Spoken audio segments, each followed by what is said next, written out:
Coincidence বলুন কিংবা miracle, কিংবা নিজের সামর্থ্যের উপর আত্মবিশ্বাস বলুন, যাই বলুন, যখন কোনো একজন খেলোয়াড় তার লক্ষ্যমাত্রাগুলোকে সংবাদ মাধ্যমে ওপেনলি উচ্চারণ করেন এবং বারবার তার লক্ষ্যমাত্রাগুলোকে সত্যিতে রূপান্তরিত করেন, তখন সেরকম একজন খেলোয়াড়ের মুখ দিয়ে উচ্চারিত শব্দগুলোকে আপনি নেহাত ফেলনা বলে উড়িয়ে দিতে পারেন না।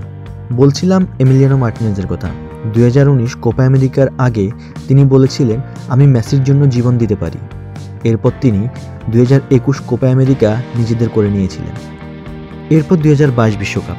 2022 বিশ্বকাপের আগে লিওনেল মেসির জন্মদিনে যখন অন্যান্য সতীর্থরা বিভিন্ন রকম গিফট দিচ্ছিল, তখন এমিলিয়ানো মার্টিনেজ লিওনেল মেসির জন্য কোনো গিফট পাঠাননি, বরং বলেছিলেন, আমি লিওনেল মেসিকে জন্মদিনের গিফট হিসেবে বিশ্বকাপটা এনে দিতে চাই।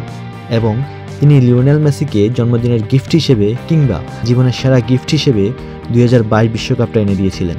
এরপর 2023 সাল, তিনি অ্যাস্টন ভিলার গোলপোস্টের প্রহরী, যেই দলে নেই কোনো বিশ্ববিখ্যাত ডিফেন্ডার, নেই কোনো বিশ্ববিখ্যাত মিডফিল্ডার কিংবা নামকরা কোনো তারকা স্ট্রাইকার, তেমনই একটা দলকে তিনি বললেন, আমি অ্যাস্টন ভিলাকে নিয়ে চ্যাম্পিয়ন্স ট্রফি খেলতে চাই।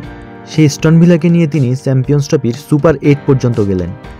যা বললেন তার থেকে অনেক গুণ বেশি করে দেখালেন।